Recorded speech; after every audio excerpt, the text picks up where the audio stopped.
never believed in ghosts. That was until I took a job as a night watchman at the old cemetery on the outskirts of town. The place had a reputation for being haunted, but I dismissed it as mere superstition. Little did I know my skepticism would soon be shattered. It was a cold, moonless night when I first felt it. The air was thick with an eerie silence, broken only by the occasional rustle of leaves. As I made my rounds, my flashlight flickered, casting long, dancing shadows on the ancient tombstones. I shrugged it off, blaming the faulty batteries.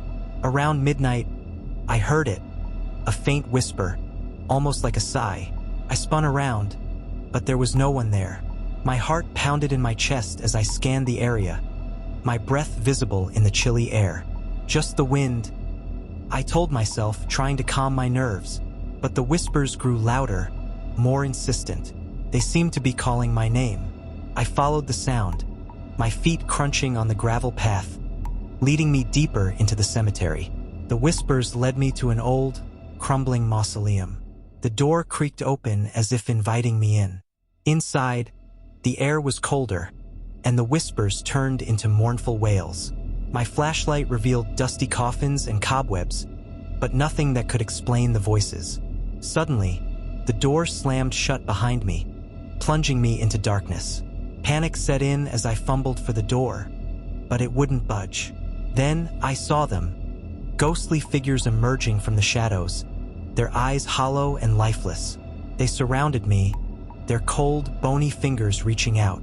I could feel their icy touch on my skin, and a chill ran down my spine. They whispered tales of betrayal, murder, and unfulfilled vengeance. One spirit, a woman in a tattered dress, stepped forward. Her eyes were filled with sorrow as she spoke. "Help us find peace." Her voice echoed in my mind, and I felt an overwhelming sense of despair. I knew I had to do something, but I was paralyzed with fear. Just as I thought I would be consumed by the spirits, the door burst open, and a beam of light flooded the mausoleum. My colleague, who had come to check on me, stood there, his face pale with shock. The spirits vanished, leaving me trembling on the floor. I never returned to that cemetery. The experience left me haunted, not just by the spirits, but by the realization that some things are beyond our understanding. The whispers still echo in my mind, a constant reminder of the night I came face to face with the unknown. Years later, I learned that the cemetery was built over an old settlement where many had died tragically.